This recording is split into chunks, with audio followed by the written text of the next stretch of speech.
마태복음 5장 1절로 12절까지입니다. 마태복음 5절로 12절.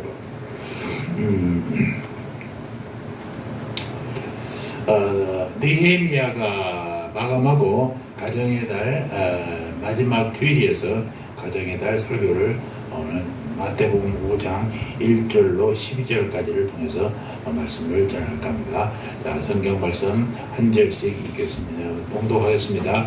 예수께서 무리를 보시고 산에 올라가 앉으시니 제자들이 나아온지라. 입을 열어 가르쳐 이르시되 심령이 가난한 자는 복이 있나니 천국이 저희 것이며 애통하는 자는 복이 있나니 그들의 위로를 받을 것이며 온유한 자는 복이 있나니 저희가 땅을 기업으로 받을 것이며 의에 줄이고 목마른 자는 복이 있나니 그들의 베풀을 것이며 긍휼히 여기는 자는 복이 있나니 저희가 긍휼히 여김을 받을 것이며 마음이 청결한 자는 복이 있나니 그들의 하나님을 볼 것이며 화평케 하는 자는 복이 있나니 저희가 하나님의 아들이라 일컬음을 받을 것이며 의를 위하여 박해를 받는 자는 복이 있나니 천국이 그들의 것입니다. 나를 인하여 너희를 욕하고 핍박하고 거짓으로 너희를 거스려 모든 악한 말을 할 때에는 너희에게 복이 있나니 기뻐하고 즐거워하라. 하늘에서 너희의 상이 금이라. 너희 전에 있던 선지자들을 이같이 핍박하였느니라. 아멘.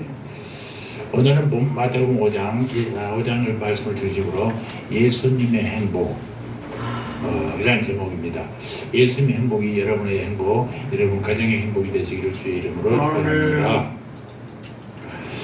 아까도 얘기한 가정의 달 마지막 주일이에요. 우리가 기도하는 제목은 늘 느헤미야를 통해서 배웠듯이 우리의 믿음이 회복되고 제자리에 돌려놓는 일, 예수님 안에서 우리의 믿음이 풍성하게 자라는 것이 우리가 바라는 것입니다. 우리 안에 예수님이 계십니다. 아멘. 아멘. 하늘의 DNA인 하나님의 유전자 예수님의 생명이 우리 안에 있다라는 것입니다. 생명은 자라는 것입니다. 자라지 않는 것은 생명이 아니에요. 살아있는 것은 자라게 되어 있어요. 예수님이 생명이 우리 안에 살아있는 한 우리도 자라게 되어 있단 말입니다. 자랄 때 가장 먼저 자라는 것은 예수님의 성품이 자라난단 말입니다. 저와 여러분이 정말 예수님의 성품 안에서 잘 자라기를 주의 이름으로 축원합니다. 세상에서 뜻을 이루어 성공하고 지식이 자라고 회사가 자라고 교회가 자라는 것보다 더 중요시하는 것은 우리가 하나님 안에서 예수님의 인격과 믿음이 자라기를 기도하는 것이라고 생각합니다. 우리의 믿음이 작년보다 올해가 낫고 올해보다 내년이 낫고 점차 나아져가는 우리가 되기를 주의 이름으로 축원합니다. 가끔 사람들은 그렇습니다. 예전에는 어떻는데 자기가 어떻다는 겁니다. 예전에는 지금 어때요? 지금은 현재보다 못하다는 거잖아요. 그러면 이런 사람들은 믿음이 퇴보하는 거예요. 믿음은 자라야지 퇴보해서는 안 되는 것입니다. 우리 믿음이 날로 성장되기를 바랍니다. 아멘. 이를 위해서 주신 말씀이 오늘 팔복의 말씀이에요. 팔복은 예수님께서 마태복음 5장 7장에서 말씀하신 찬상수훈 설교 중에 가장 먼저 나온 것입니다.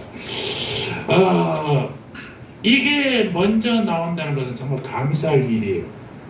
구약은 대부분 율법으로 이루어졌잖아요. 그리고 저주로 심판으로 끝나는데 신약으로 오면은 축복이로부터 시작된다라는 것입니다. 심령이 가난한 자는 복이 있나니 애통한 자는 복이 있나니 화평케 하는 자는 복이 있나니. 이건 무엇을 의미하느냐? 예수님은 축복과 은혜를 주시는 분이다. 저주와 심판이 아니에요. 축복과 여러분 은혜를 주신 분이 예수님이라는 사실을 기억하시기 바랍니다. 우리 안에 있는 예수님의 성품이 예수님의 생명이 자라나서 예수님의 성품으로 자라기 위해서는 우리가 가장 먼저 해야 될 것이 복이라는 것입니다. 아마도 한국 사람만큼 복이 많은 사람, 복을 좋아하는 사람이 없어요. 어디 가도 복이 있어요. 저희 초등학교 때쯤 하더라도 누나들이 시집을 가면 큰 누나하고도 16살 차인데 누나들이 시집을 가면 말이죠. 그 준비하는 혼수에 그 벽엔니 이불을 막 하잖아요. 여기도 복, 저기도 복, 숟가락도 젓가락도 복, 복이 엄청 많습니다. 그리고 우리 또 좋아하는 것은 소문만복례. 얼마나 좋아요? 계문만복례는 말도 문을 열어놓으면 복이 들어온다. 웃으면 복이 들어온다. 이런 것이죠. 그런 말들이 많이 나옵니다. 이렇게 복을 좋아하는 민족도 없어요. 우리 신대원 때 한문이 하나님의 뜻이 담겨있다라고 하면서 복자를 쓰면서 복 앞에 변이 하나님 신변, 하나 한일자, 입구자, 밭전자잖아요. 그러니까 밭은 우리가 먹고 자라는 터전이에요. 그러니까 앞에 신자와 우리 입자가 사람을 뜻하니까 우리 먹는 입자, 입구자, 하나님과 우리가 하나 되면 그게 복이다 라고 이렇게 해석을 하더라고요. 좀 억지스럽긴 하지만은 여러분들 복은 하나님과 함께 할 때 복인 줄 믿으시기 바랍니다. 하나님을 모르니까 베개에도 숟가락에도 젓가락에도 복자를 쓰고 그것이 복을 먹으면 복이 들어온 줄 생각하는데 그렇지 않습니다. 그 얼마나 복을 좋아하냐. 기복제 여러분 아십니까? 굿술에서 무당다 마귀들을 물리치고 복을 얻게 한다고. 저희 어렸을 때 복이 동네에서 굿이 많이 성행되어 있었어요. 특히 이제 섬에 사는 사람들은 뱃일을 하는 사람들은 이제 엄청나게 이렇게 기복신앙을 많이 합니다. 저희 고모가 그때는 전화도 없을 때니까 저기 하더라고요. 전보가 왔어. 구슬한데 식김굿이래. 식김굿이라고, 식김굿이 표준말인데 식김굿이라고 하지 말고 저 자은도 섬에서 하는데 무슨 이상한 단어가 돼서 아버지하고 둘이 하나 보면서 이게 돌아가셨다는 얘기인지 장례를 치르겠다는 것인지 무엇인지 알 수가 없어요. 저는 살아있으면서 작은 섬에서 사는 고모를 한 번도 본 적도 없습니다만은, 그래서 이거 굶어서 죽었나 보다 그렇게 생각했던 그런 추억도 있습니다. 여러분, 그래서 우리 이런 한국에 있는 기복제 문화가 우리 기독교 안에 들어가지고 기복주의 신앙이 되어버리지 않습니까? 그저 복입니다. 무엇을 달라고 합니다.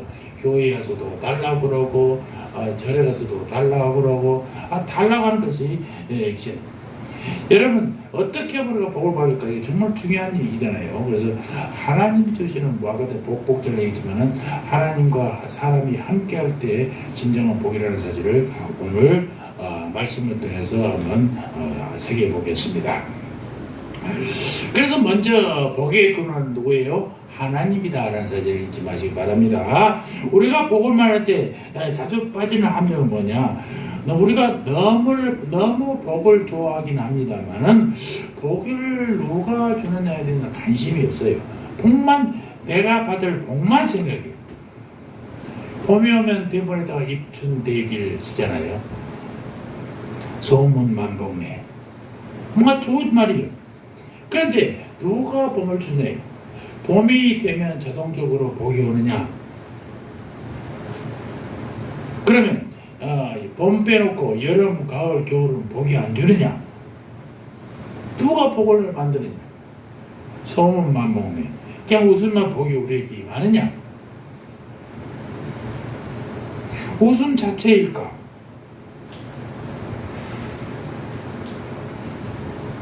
만약 웃음이 복이라면 복을 가장 많이 받는 사람들은 바보들일 것입니다. 바보들은 그냥 맨날 웃잖아요. 얼마나 복이 넘치겠어요. 웃음 자체가 복이 아니라면 우리를 웃게 하는 그분이 누구냐 이것입니다. 그분이 누구냐? 우리나라 사람들이 좋아하는 그 중에 오복이라고 있어요. 수, 부, 박령. 박령은 몸이 건강하고 마음이 편하고 그래요. 유호도, 덕을 지키며 사는 것, 또 고종명, 제 명대로 살다 가는 것. 그러니까 수, 부, 강령, 유호덕, 고종명, 이 5가지를 오복이라고 합니다. 그런데 이 복도 누가 주는지는 명확하지 않습니다. 알려주지 않습니다. 오래 살면 그게 복입니까? 부자만 되면 받습니까? 돈 때문에 불에 지는 것이 얼마나 많습니까? 고종명, 제 명대로 살다 죽으면 복 받습니까? 아무나 제 명대로 살겠습니까? 누가 제 명대로 살겠습니까? 복보다 더 중요한 것은 복을 주시는 분이라는 사실도 우리가 늘 기억해야 된다라는 사실입니다. 예수님이 이런 점에서 복에 대한 다른 관점을 오늘 말씀을 통해서 보여주고 있어요. 오늘 말씀에 나타난 팔복은 우리가 받는 복이 무엇인가를 말할 뿐 아니라 누가 그 복을 주는가도 분명하게 출처를 제공하고 있다라는 것입니다. 가령 5절에 온유한 자는 복이 있나니 저희가 땅을 기업으로 받을 것이며, 이 말씀을 읽을 때 우리 눈에 들어오는 것은 땅과 기업이란 말입니다. 땅과 기업은 뭐요? 우리가 받을 복이에요. 우리는 습관적으로요, 내게 돌아오는 복이 무엇인가만 생각한단 말입니다. 기도할 때도 항상 그래요. 복을 주시는 그분을 찬양하는 게 아니라 무엇만 찬양해? 나에게 떨어지는 복을 찬양하고 복만을 기다린 거예요. 제가 어디 권사님들 장모님 취임식을 가지고 격려사를 해달라고 해서 마태복음 6장 32절인가 33절의 말씀을 제시했습니다. 먹고 사느냐? 입을 것이 있느냐? 그거 걱정하지 마라 이거예요. 뭘 써야 돼요? 하늘에 하나님의 의와 갑자기 생각이 그 나라와 그 의를 구하라 라고 했지 않습니까? 바로 그런 것입니다. 우리 목사님이 유명한 사람이 되게 해주세요. 그렇게 기도하는 게 아니라 우리가 하나님의 나라와 하나님의 의를 구하면은 되는 거예요. 이게 중요해요. 기도가 무엇을 구하느냐가 아니라 그 복을 주시는 분이 복의 주체가 누구냐를 기도해야 된다라는 것입니다. 그러니까 땅과 기업이 우리가 받을 복인데 그 복이 어떤 사람에게 오는지도 봐라 이것입니다. 온유한 자, 성경의 관심은 땅과 기업이 아니라 온유한 자라가 되는 것이란 말입니다. 아무에게나 땅과 기업을 주는 게 아니라 오직 온유한 자에게만 준다라는 것이에요. 그러나 가장 안 보이는 것은 뭐예요? 하나님이 내가 무엇을 받느냐? 땅과 기업이죠. 어떻게 될 때 받느냐? 온유한 자가 될 때 받는다. 그런데 누가 복을 주느냐? 이 말입니다. 누가 줘요? 하나님 주십니다. 주고 안 주는 것을 하나님이 결정한단 말입니다. 복보다 복을 주시는 분이 훨씬 중요하다는 사실을 여러분 기억하시기 바랍니다. 복을 주시는 분 없이 복만 받는 것을 우리가 기복주의라고 그래요. 내가 얻을 것만 원하는 거, 기복주의. 그것도 복이라면 무당적 복이죠. 복에만 관심 있고 복 주시는 분과 관계없으면 그 복을 받아도 절대로 행복하지 않습니다. 오래가지 않아요. 이스라엘 사람들의 일상에서 자주 쓰는 말이 이것이에요. 늘 일상적으로 하는 말이에요. 바룩 하셴이라는 바룩 하셴. 우리가 히브리 말을 알 필요는 없지만은 이 짧은 단어들은 여러분 한번 기억해 보시면 좋습니다. 하셴의 이름이에요. 그러니까 유대인들이 오랫동안 하나님의 이름을 신성시합니다. 그래서 하나님의 이름을 직접 부르지 않습니다. 우리도 그렇지 않습니까? 만약에 내 아들이 있다면 김용호 아버지 이렇게 안 부르잖아요. 그냥 아버지야 부르지. 장로님도 우리 장로님이 늘 아시니까 많이 구별을 미루고 있지만 굳이 장로님 하면 되는데 윤영춘 장로님 부를 필요가 없어요. 그래도 그냥 부르면 되는 거예요. 하셴. 그래서 하나님을 부를 때 하셴이, 하나님은 모든 이름 중에 뛰어난 이름이기 때문에 그 이름 곧 하셴이라고 불렀다는 것입니다. 이 이름 앞에 축복이라는 말을 넣어서 바룩 하셴이라고 불렀어요. 이 말은 하나님이여 당신의 힘은 복됩니다 라는 뜻입니다. 이 말을 기도할 때도 하고 예배 드릴 때도 하고 또 식사할 때도 늘 대화할 때도 늘 했었어요. 바룩 하셈 아도나이. 아도나이는 하나님이라는 뜻인데요. 그냥 하나님 야훼라는 이름 하나님의 이름을 써놓고도 직접 부르지 아니하고 아도나이라고 넘어갔습니다. 그러니까 하나님 당신은 복됩니다. 바룩 하셈 아도나이. 우리에게 무슨 복을 달라고 하는 게 아니잖아요. 하나님 당신의 이름 자체가 복이라는 것입니다. 무슨 복을 주든지 간에 그 복을 주신 분은 누구예요? 하나님이라는 사실을 여러분 잊지 마시기 바랍니다. 그래서 하나님이 최고로 복되신 분이라는 것입니다. 예수님이 베세다 들녘에서 하늘을 향해 축사하시고 이렇게 기도했잖아요. 바룩 하셈 아도나이. 하나님은 복되십니다. 심지어 욥이 칠흑 같은 고난 속에서도 이렇게 기도했어요. 욥기 1장 31절에 보니까 주신 이도 여호와이시요 거두신 이도 여호와이시니 여호와의 이름이 찬송을 받으실지어다. 복을 주시는 분도 복을 거둬 가시는 분도 하나님이라는 사실. 바룩 하셈 아도나이. 여호와의 이름이 찬송을 받으실지어다.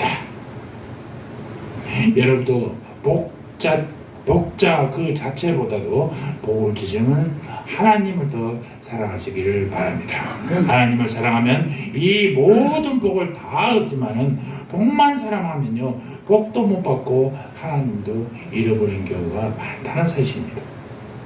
오래전에 돌아가신 가나안 농군학교에 하남 입구에 그 좌측 쪽에 있었어요. 지금은 이제 다 무너져 버리고 거기를 개발해서 아파트가 들었었습니다만은 제가 81년도에 제대를 하고 제 첫 직장에 갔을 때 직장에서 신입사원 연수할 때 거기 가나안 농원학교에서 일주일 동안 있었습니다. 일주일 동안 있으면서 치약은 5mm만 짜서 하고 토요일 날은 빵에다가 라면도 먹고 라면 국물에다가 빵 적셔서 먹고 그랬던 기억입니다. 새벽 5시에 일어나서 새벽 기도하고 또 일하고 했던 기억. 목사님이 오랫동안 지금 이제 아들이 저 경남에하고 원주에서 가는 걸로 알고 있어요. 두 아들이. 근데 이제 김영기 장로님이 살아계셨을 때 어떤 할머니가 왔답니다. 그래서 할머니가 이렇게 얘기했어요. 장로님, 제가 장로님 뵙기를 30년이나 소원했습니다. 장로님을 꼭 한번 만나고 싶었습니다. 그랬더니 뭐 때문에 보기를 원했습니까? 그러니 사연을 얘기한 거예요. 제가 아들이 하나 있는데 간절히 기도해서 장로가 되었습니다. 그런데 그 장로 아들에게 아들 7 있는데 다 예수 믿고 복을 받았어요. 그런데 다만 한 가지만 못 받았습니다. 그래서 궁금하잖아요. 그런데 무엇을 안 받았습니까? 했더니 우리 아들이 장로인데 조금 가난해요. 다른 것은 다 받았는데 물질 축복만 못 받았다는 것입니다. 우리 아들과 손자들이 물질 축복을 받도록 장로님 기도해 주세요 하는 겁니다. 그러니까 그때 김영희 장로님께서 하신 얘기가 집사님, 제가 전국을 다 다녀봤는데요. 장로 치고 밥 굶는 장로는 없습니다. 잘 살고 못 사는 건 차이는 있겠지만 다들 먹고는 삽디다 그런 것입니다. 그런데 그 정도면 됐지 뭘 또 바라십니까 하고 나무라는 것입니다. 장로님 하시는 말씀이 하나님을 믿고 복 주시는 하나님을 믿고 있으면 다른 복은 모두 따라옵니다. 욕심 부리지 마시고 더 하나님을 섬기십시오 라고 그 집사님을 보냈답니다. 여러분 물질이 필요 없다는 것이 아니에요. 세상 사는 데는 물질이 필요합니다. 제가 알고 있는 목사님이 성경에 하나님이 기도하면은 다 준다고 생각하니까 일을 다 끝나고 지하 골방에서 지하 예배당인데 거기서 기도만 했답니다. 3년 지나니까 다 떨어져갖고 먹을 것이 없게 되어버렸대요. 그래 그분 지금 뭐 하는지 아십니까? 건설 현장에서 미장이 시멘트 바르는 이걸 하고 있습니다. 이걸 하고 주일날 예배를 드리고 그러고 계세요. 부인도 건설 현장 같이 나가서 잡일도 치우고 하는 일을 하고. 그러니까 하나님의 말씀을 잘못 이해하면 안 돼요, 여러분들. 저번에 얘기했지만, 저 건물 탐난다. 하나님 저 주시겠지. 매일 이거 한 바퀴씩 돌고 큰 소리로 치면 저것이 내 것 되냐. 안 된다니까요. 하나님의 뜻이 있어야 되는 것이지, 내가 힘으로 해서 되는 게 아니에요. 하나님이 일감을 주신 것도 복이죠. 아멘. 나를 건강하게 하신 것도 복이죠. 아멘. 이걸 모르면 안 돼요. 복보다 복을 주신 분, 그분을 더 사랑해야지, 그 복을 더 사랑해서는 안 된다니까요. 예전에 우리 개척 초에 장로님이 오셨어요. 36된 장로님이에요. 35세 장로 받아가지고 왔대요. 그래서 어디 가서 그쪽 목사님을 알아서 전화를 했어요. 근데 사업이 잘 되니까는 장로를 시켜줬는데, 사업이 끝나니까 그냥 우습게 나오는 거야. 우습게 돼버리니까 목사님이. 그러니까 기분 나쁘다 나오는 분이야. 그래서 우리가 40일 동안 직장을 위해서 기도합시다. 기도했어요. 근데 일주일 지났는데 우리 사모님한테 따진단 말이다. 왜 일주일 기도했는데 결과가 없냐고. 제 생각에는 한 3주는 지나야 뭐가 있을 것 같다라는 생각을 갖고 있었어요. 그래서 말을 안 하고 있었는데, 진짜 40일 중에 32일째 직장이 구해졌어요. 그러면 하나님을 더 믿어야 될 거 아니에요? 근데 아프다는 핑계로 교회도 안 와버려요. 이런 문제가 생긴단 말이에요. 얘는 전혀 하나님을 섬길지를 모르는 사람들, 그저 복만 원하는 사람, 복만 원하는 사람. 여러분, 복을 주시는 분이 누구라는 사실을 분명히 깨달으시기 바랍니다. 성경도 말하잖아요. 우리가 이제 보실까? 시편 16편 2장, 내가 여호와께 아뢰되 주는 나의 주시오니 주밖에는 나의 복이 없다 하였나이다. 주님 자신이 복이. 시편 73편 28절에 보면은 하나님께 가까이 함이 내게 복이라. 주님과 동행한 것이 복이라는 것이에요. 하나님을 가까이 하는 복이에요. 복보다 복을 주시는 하나님 자신을 더 사랑하는 우리들이 되시기를 주의 이름으로 축원합니다. 두 번째, 축복이 행복이 되어야 한다는 사실입니다. 그러면 하나님이 주신 복이 무엇인지를 알아야 하죠. 하나님 주신 복은 두 가지요. 축복과 행복. 여러분, 두 단어가 우리말로 비슷해서 잘 헷갈립니다만은, 그러니까 축복 받으세요. 축복 많이 받은 사람이 행복하다라고 얘기하지 않습니까? 그러나 히브리 말이 좀 달라요. 히브리에서는 복을 뜻하는 두 단어가 있는데, 브라카라는 단어와 아스레이라는 단어예요. 브라카는 하나님이 우리에게 주시는 복. 창세기 12장에서 아브라함 이 복을 받지 않습니까? 내가 너로 큰 민족을 이루어 네게 복을 주어 네 이름을 창대케 하리니 너는 복의 근원이 될지어다. 요즘의 말로는 아브라함이 자체가 복의 근원이 아니라 이 자체가 복이다 라고 말하고 있지 않습니까? 그때 쓴 말이 브라카. 이 복은 하나님의 은혜로 우리에게 주시는 복이라는 것입니다. 문법적으로도 수동태, 그러니까 복을 누군가가 줘야 받는 복, 이런다는 뜻이에요. 그러니까 하나님은 주시고 아브라함은 그 복을 받는 거죠. 하나님께서 주신 복의 근원의 복을 아브라함이 받았다는 것입니다. 이 복은 아브라함이 쟁취한 복이 아니에요. 누가 준 복이에요? 하나님 주신 복이에요. 내가 무엇을 해서 받는 그런 복이 아니란 말이에요. 그런데 또 다른 복은 이 아스레이라는 단어가 있다고 그랬잖아요. 이 복은 우리가 누리는 복을 얘기해요. 그러니까 이스라엘 12지파 중에 아셀 지파, 여러분 들어보셔서 아셀 지파에서 아스레이라는 단어가 나왔어요. 그래서 아셀 지파는 하나님으로부터 많은 복을 누린 지파가 아셀 지파예요. 창세기 49장 마지막 부분에 보면 아셀에게서 나는 식물을 기름진 것이라 그가 왕의 진술을 공개하리로다. 풍성한 음식이 식물이 나오니까 거기서 먹을 그 자체를 왕에게 바치는 거죠. 우리나라도 각 지역의 그 특산물들을 왕에게 바치는 진수품들이 있지 않습니까? 그런 것입니다. 이 아셀 지파는 지금 갈멜산 지역에서 지중해 쪽으로 내려가는 그 평야지대, 그걸 늘 물이 풍성하고 햇빛이 좋은 땅이에요.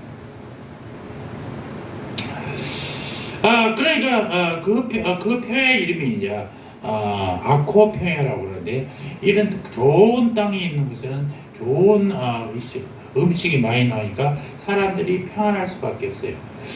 호남 평야 이쪽에, 나주 평야 이쪽에 아주 땅이 많고 풍요롭습니다. 우리나라 가수들도 그쪽이 많고요. 특히 문화가는 사람들은 70%가 그 이리 쪽에 있는 호남 평야 쪽에서 나오는 사람들이 많습니다. 일단 먹고 배가 불러야 노래도 나오고 뭐 다른 생각을 하지, 배고프면 어떻게 돼요? 그런 생각할 수가 없어요. 경상도 쪽은 산악지대잖아요. 평야지들이 평야가 많이 없어요. 그러면 뭐 해야 돼요?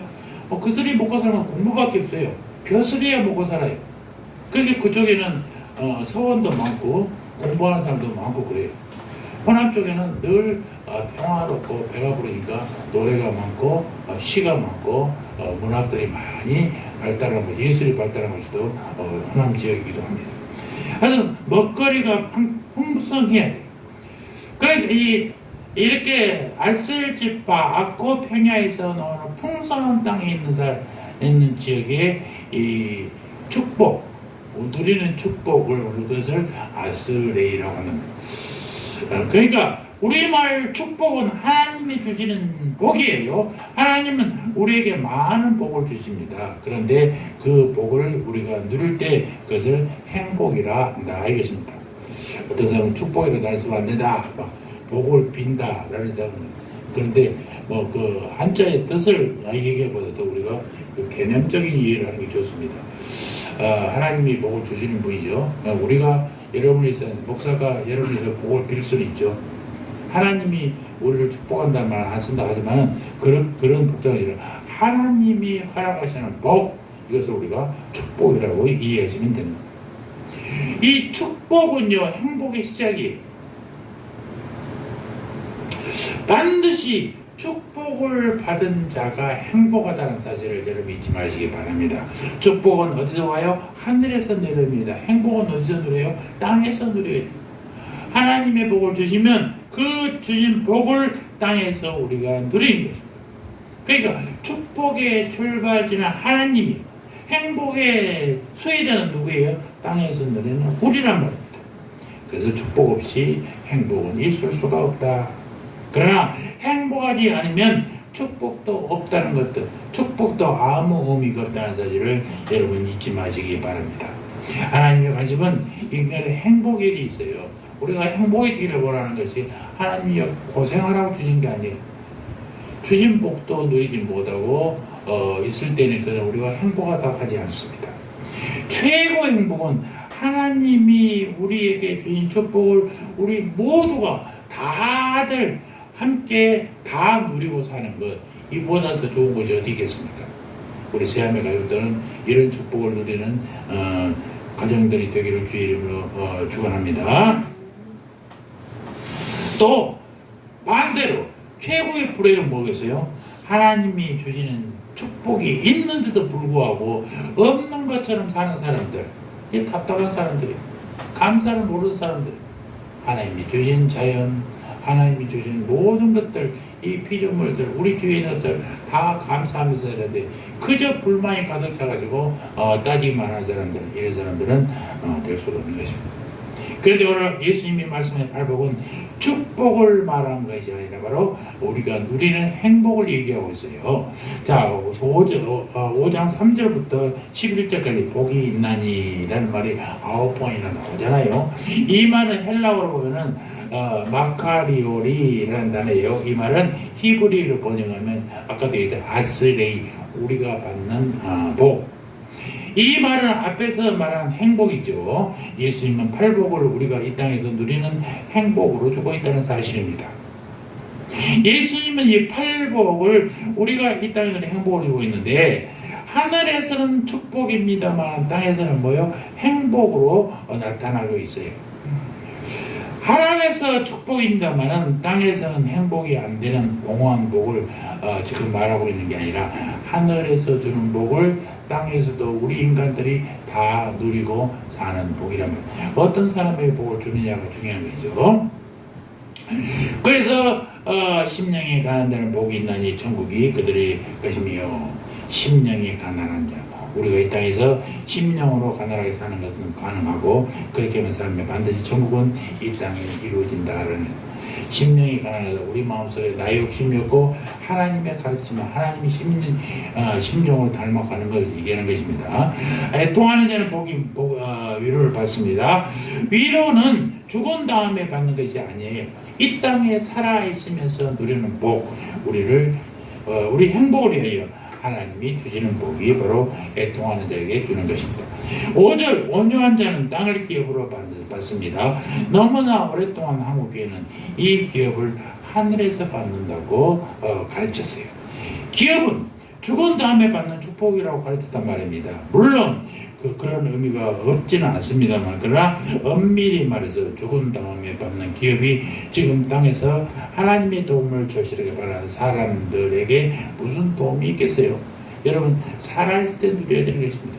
그래서 예전에는 다 죽은 다음에 천국 간다고 그랬습니다만, 지금은 신학적인 관점이 좀 달라졌어요. 하나님의 나라에 살면 우리 모두가 천국에 사는 것입니다. 아멘. 이 땅에서도 천국을 누리면서 사는 것이요. 어떻게?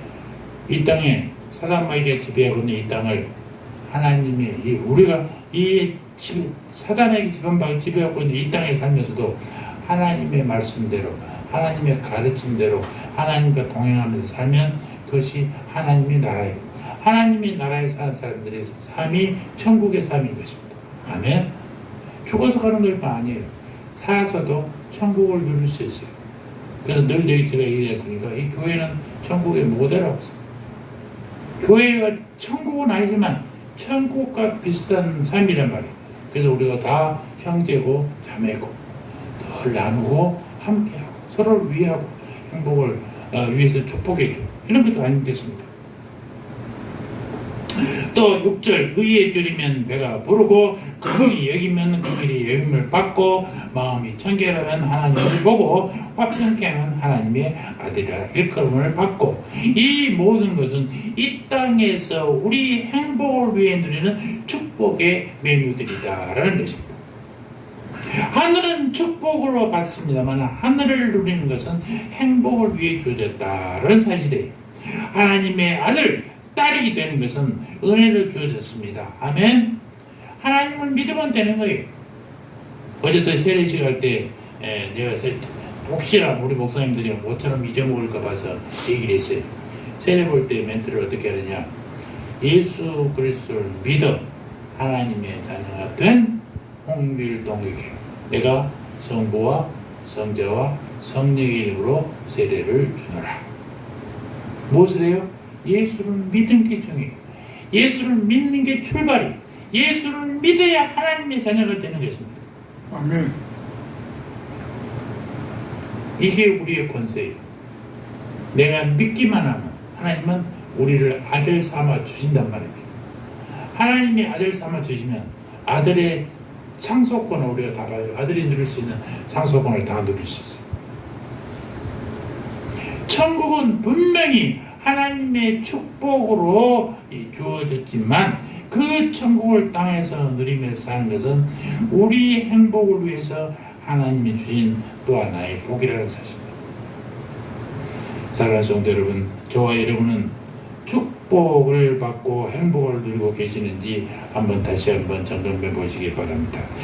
축복은 은혜로 받고 행복은 권리로 누리는 것이요, 내가 누리는 거예요. 가장 큰 불행은 하나님의 축복을 받지 않는 것이 아니라 축복을 받았는데도 우리가 행복하지 않다라는 사실입니다. 하나님은요, 모든 피조물에게 다 축복을 주셨어요. 그런데 축복을 주는지도 모르고 하나님이 나를 사랑하는지도 모르고 사는 답답한 사람들, 믿음 안에 들어오지 못한 사람들, 그들을 위해서 누가 있어요? 바로 우리가 존재하는 것입니다. 그래서 그들에게 나도 너희들처럼 믿음 밖에 살아봤는데 믿음 안에 들어오니까 이렇더라고 얘기를 해줘야 되는 거예요. 누가? 우리가 해야 되는 우리가 해요. 물질 축복을 받았는데도 가난하게 살아요. 건강 축복을 받았는데도 마음은 건강하지 못하게 살아요. 많은 지식의 축복을 받는데도 무식하게 사는 사람 얼마나 힘들고 돈 많아도요 돈 쓸지도 모르고 정말로 그러고 사는 사람들 그럼 모아서 뭐 할 거예요? 건강한데 하나님 왜 쓰지 않냐고 그것을 다른 데 쓰여놓으면 무슨 소용이 있냐. 머릿속에 지식은 많은데 그걸 하나님께 쓰지 못하면 하나님께 쓰지 못하면 무엇이 필요 있어. 그래서 바울은 자기가 학문을 그 많이 배운 것들 다 필요 없다는 게 아니라 하나님의 지식보다는 못하다는 얘기예요. 그런 바울에게 하나님은 신약 성경 13권을 쓰게 하겠어요. 그 무식한 사람 그렇게 맡기질 않아요. 베드로가 가장 예수님을 많이 따른 사람이 있지만 베드로 전후서 조그만 책 하나밖에 못 썼어요.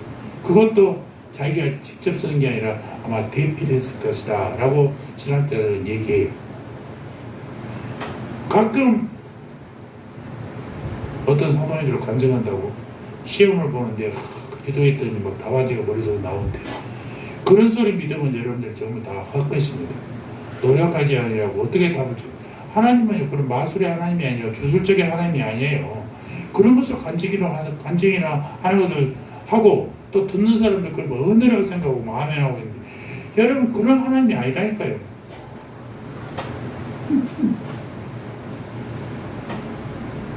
하나님이 주신 축복을 누려야지 쓸데없는 것에 그런 관심을 가지면 안 되는 거예요. 아멘. 받은 축복이 없을까 봐서 여러분 걱정하지 마십시오. 나는 아무리 생각해도 받은 것이 없는 것 같다. 아니요, 맞습니다. 아까 얘기했던 장모님, 목사님, 날 그동안에 참 많이 누렸는데요. 참, 돈복이 없어요, 그러더라고요. 아니요, 돈복 하나 없는 것 같습니다만, 내가 얘기했지. 그동안 뭐 그런 거 사셨습니까? 그런 거 살지는 않았는데. 그럼 감사한 일 아니에요? 딸이 셋이에요. 얼마나 감사해요? 자식 없이도 고민하는 사람들 얼마나 많은데. 요즘에 개그맨 중에 심진환과 심진환가 있는 그 사람이 결혼한 지 13년 만에 임신을 했답니다. 그것이 기사거리가 돼가지고 뭐 난리더라고. 13년 동안 애가 없어서 기다릴 사람에게는 얼마나 있다는 소식이에요. 그러니까 자식이 있다는 것이 축복인지도 몰라. 가정이 온전히 존재한다는 것도 축복인지 몰라. 그동안 먹고 살고 일했던 것들, 사업했던 것들, 그것이 감사한지도 몰라. 여러분, 하나님은요, 모든 사람에게, 모든 인간에게, 믿은 사람이나 안 믿은 사람 다 축복하셨다니까요. 그 축복을 여러분들 우리가 행복으로 누리고 살아야지, 누리지 못하면요, 아무 필요 없는 거예요. 믿음 안에 들어와야 한다니까요. 아, 주님이 나를 사랑하셨구나. 주님이 나를 이렇게나 넘치도록 은혜를 베푸셨구나. 알게 된다. 그래서 믿음 안으로 들어오기를 우리가 입을 열어서 전하는 것입니다.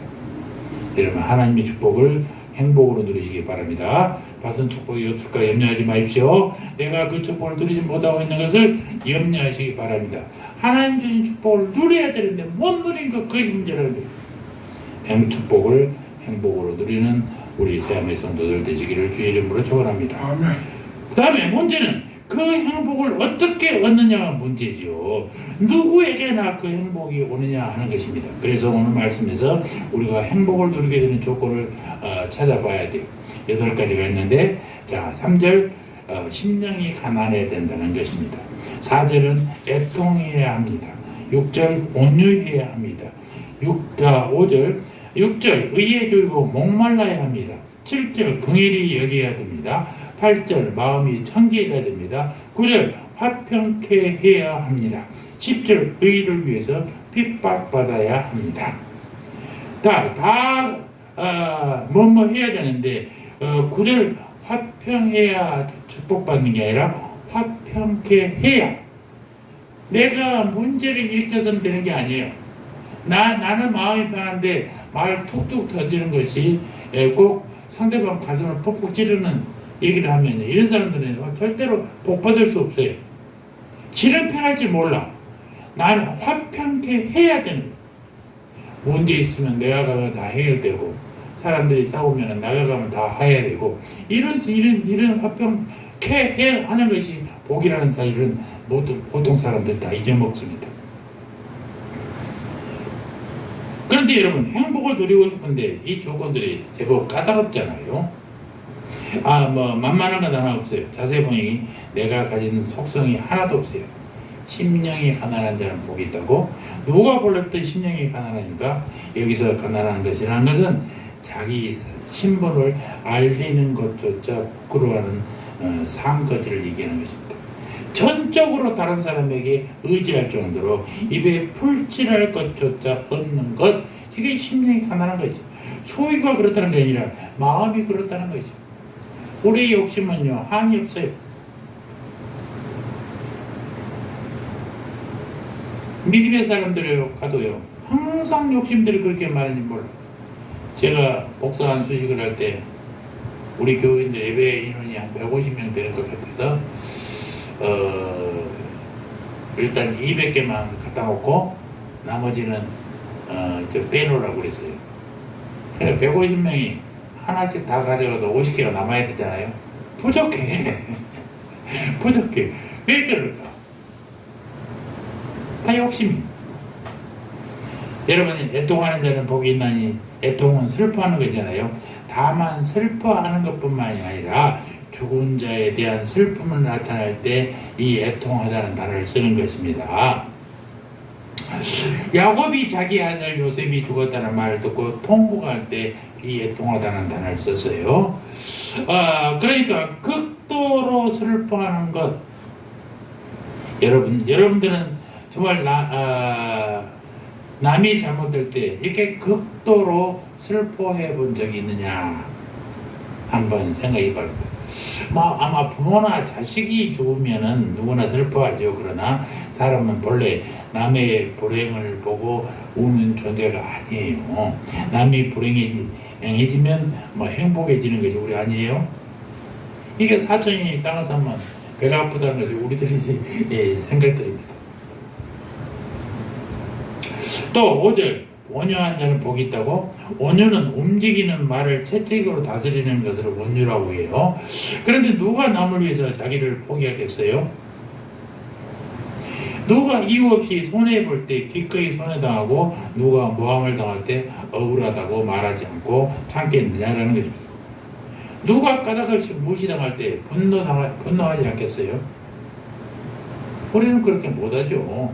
화가 나면 화를 팍 내버려야 되고 말이죠. 저쪽에 한 대 때리면 나는 막 두 대를 때려버려요. 그래 시원하지. 참을 수가 없어요. 우리들 인간들은 보통. 또 6절 보십시오. 의에 졸이고 목마른 자는 복이 나니. 의는 의로운 행위가 아니라 하나님과의 바른 관계를 의라고 그렇습니다. 하나님과의 바른 관계, 하나님이 옳다고 말하시는 사람을 위해서 목숨을 거는 것을 의라고 그래요. 누가 그렇게 해요? 우리 다 자기 의욕을 따라 사는 존재 아니겠어요? 자기 감정, 자기 소유, 자기 기분, 이런 거 하나만 건드리면요, 우리가 정말로 소리 지르고 문제를 일으키고 난리한 사람도 아니에요. 누가 나를 건드려? 누가 손해보면서 의를 위해서 사역하겠습니까? 한두 번은 그렇게 할 수 있습니다만, 그러나 평생은 못합니다. 7절 긍휼히 여기라. 누가 변치 않고 남을 긍휼히 여기겠어요? 8절 마음이 청결한 자. 누가 하나님 앞에서 온전히 마음이 청결하겠어요? 9절 화평케 하는 자는 누가 자기 의를 버리고 평화를 쫓겠느냐라는 것입니다. 10절 누가 자기 생명을 위협하는 핍박을 그렇게 기쁘게 받겠느냐는 거예요. 어려워요. 우리의 타고난 천성은요, 그렇게 되어 있지 않단 말입니다. 그러면 여기 나오는 행복의 조건들은 무엇이냐? 예수님의 인격과 성품이라는 것입니다. 우리 자신의 성품이 아니에요. 우리는 죄인의 성품을 타고났었습니다. 우리는 심령이 가난하지 못하고 온유하지도 못하고 남을 위해 애통해하지도 못하고 의에 목마르지도 못하고 다른 사람을 긍휼히 여기도 못하고 마음이 청결하지도 못하고 본성적으로 화평을 이루지는 더욱더 못하는 사람들이 우리는 태어날 때 그렇게 태어났어요.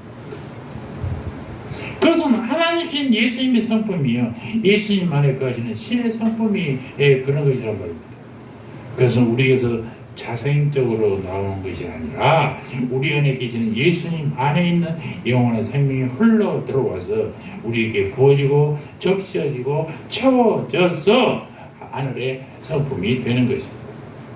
그것은 우리가 예수님을 믿을 때부터 시작해서 우리가 예수님을 닮으려고 노력하는 평생에 걸쳐서 받는 은혜의 성품인 것입니다. 여러분 행복이 무엇인지 아십니까? 최근에 나온 책에 보니까요. 행복은 기분 좋은 만족감이라고 표현했더라고요. 행복을 감정, 특히 쾌락에 매우 가까운 감정과 동일시한 것이지요. 오늘날 모든 행복의 파탄이 여기서 나온다는 사실입니다. 행복을 기분 좋은 만족에서 찾기 위해서 온갖 감정적인 삶을 추구하다 보면요, 행복이 아니라 불행한 맛을 느끼게 되는 것입니다. 여러분, 만족감이라는 단어 보십시오. 만족감은 행복을 쫓는 과정에서 얻는 부산물일 뿐이에요. 행복은 또한 소유에 있지 않습니다. 소유는 우리를 편안하게 합니다만은 평안하게 하지는 않습니다. 평생 가난을 살면서 행복을 살던 일본의 그 우치무라 간조 목사님, 이 양반이 이런 책을 해서 우리가 이 내용은 광고를 통해서 더 많이 들었던 내용입니다. 어디 침대 광고던가 어디서 광고에서 이런 얘기 있어요. 예를 들어본 그 말, 돈으로 침대는 살 수 있지만 잠은 살 수 없다. 돈으로 책은 살 수 있지만 지혜는 살 수 없다.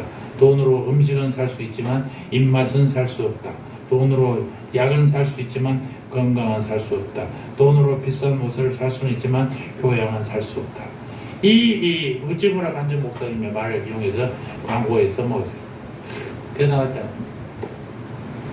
그래서 뭐 침대는 과학입니다 라는 얘기. 그 책에 여기 뭐 초등학교 시험 문제 침대가 가구가 아닌 것을 고르시오 그랬더니 다들 침대다 체크를 했대요. 침대는 과학이니까.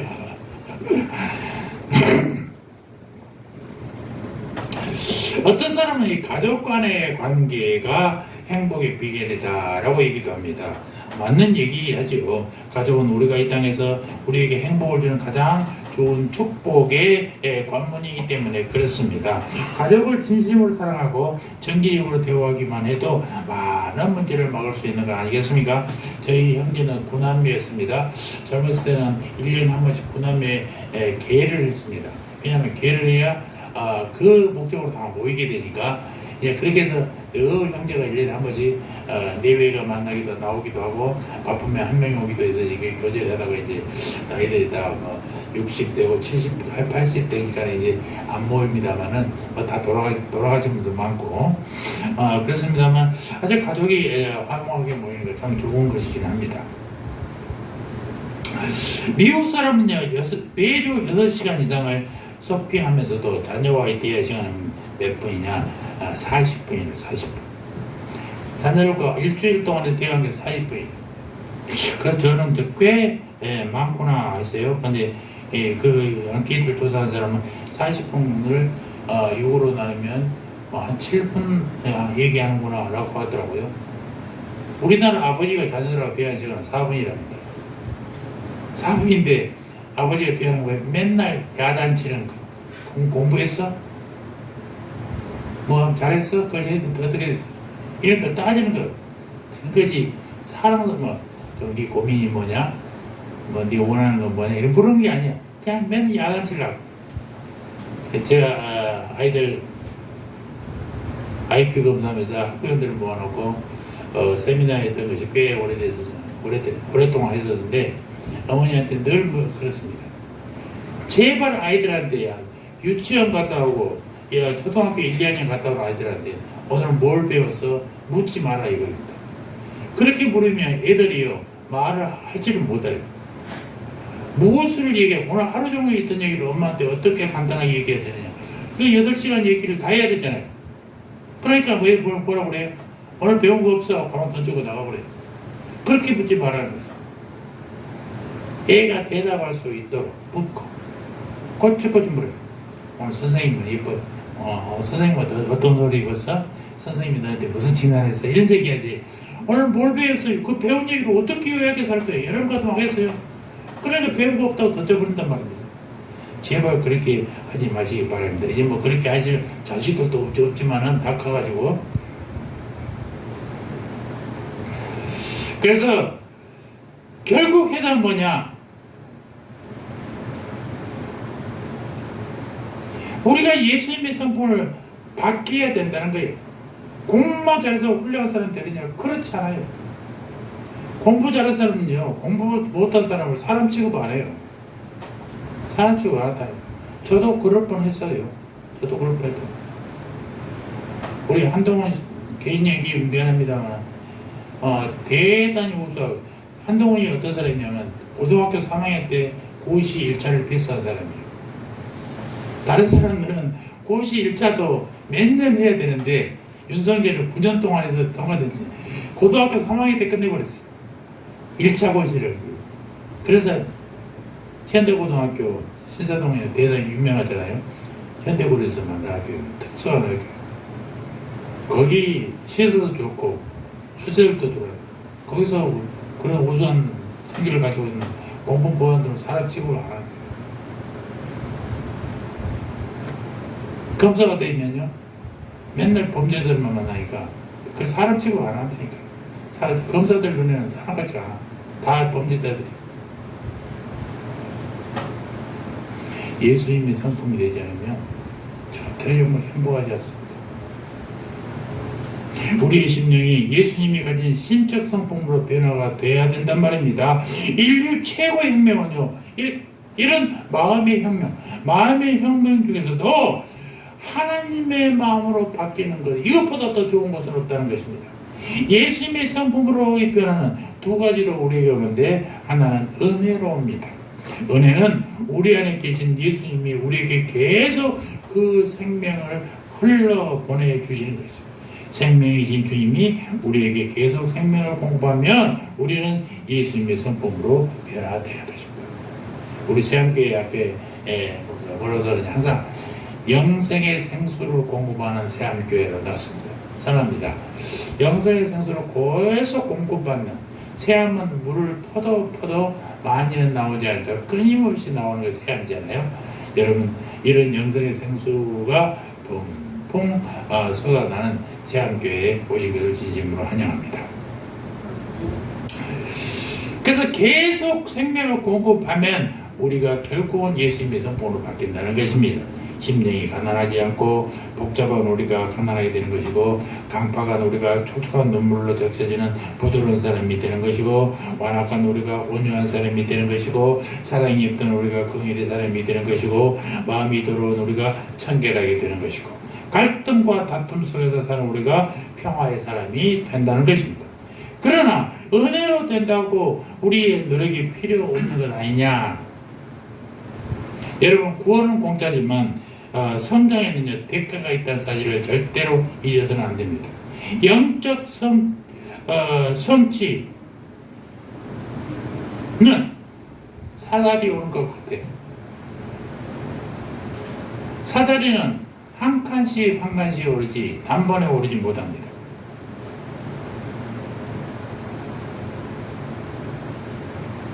그래서 매일 하나님의 은혜로 우리가 하나님의 자녀가 됐습니다.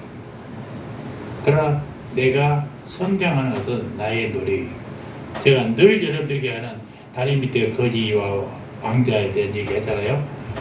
거지는 왕이 지나가다가 너 오늘부터 내 아들이 돼 하면 법적으로 왕의 아들이 됩니다. 왕자가 되는 거예요. 그런데 이 왕자는 궁궐에 오기는 왔는데 호적은 왕자인데 아직도 거지 근성이 남아있어. 밥도 젓가락 그 좋은 금수저를 줘도 손으로 퍼먹어. 국도 대접제 막 마셔. 세수도 그 좋은 세면대에서 하는 게 아니라 뛰어나가서 계곡에 시내가에서 세수를 하려고 하고. 그러면 왕자는 왕자인데 왕자 취급 받겠어요? 못 받아요. 바뀌어야죠. 바뀌는 건 누가 해? 자기가 해야 되는 거죠. 여러분 하나님 사람이 됐습니다. 아멘. 예수를 믿어서 하나님 자녀가 됐어요. 그러면 이제부터는 내가 하나님의 자녀답게 살아가는 것은 나의 몫이에요. 성경 읽고 기도하고 묵상하고 그 묵상한 내용들을 가지고 살아보고 그래서 하나님의 사람으로 거듭나야 되는 거죠. 그렇게 돼야 하나님이 주신 행복을 누리면서 살아가는 우리가 된다는 것입니다. 영적 성장은 가능합니다. 무엇보다도 하나님의 뜻이니까 성장이 된단 말입니다. 우리 평생 소원은 예수님이 아름다운 인격과 성품을 갖는 것 아니겠어요? 그렇게 될 때만이 우리가 내가 건강해지고 나와 함께 있는 가족이 건강해지고 그 건강한 가족이 모인 교회가 건강하게 되는 것입니다. 이런 축복을 누리는 우리 삶의 가족들 모두가 되기를 주의 이름으로 축원합니다. 할렐루야. 하나님 우리 아버지 감사합니다. 복의 근원은 하나님이심을 아버지 늘 기억하게 하옵소서. 주님이 주시는 축복이 행복이 되기를 간구하며 예수님의 성품을 닮아가 행복을 누리는 우리 성도들 모두가 되게 하여 주시옵소서.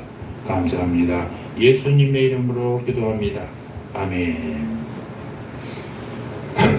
말씀을 들으면서 찬송합니다.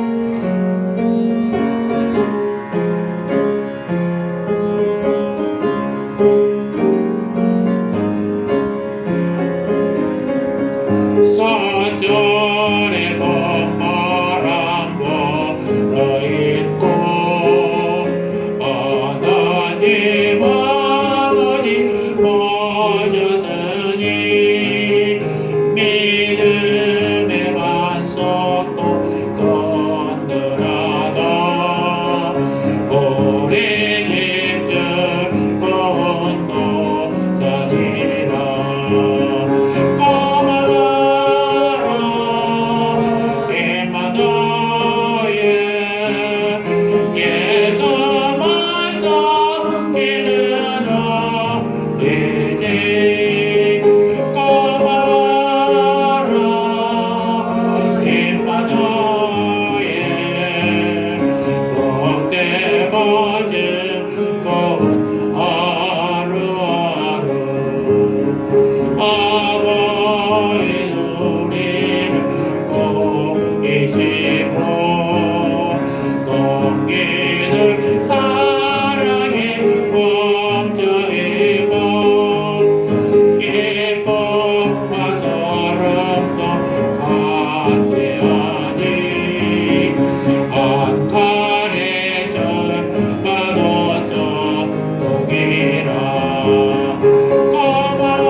이제는 우리 구주 예수 그리스도의 은혜와 하나님 우리 아버지의 사랑과 성령 하나님의 내주인도 교통하심이 복 주시는 하나님을 닮아가면서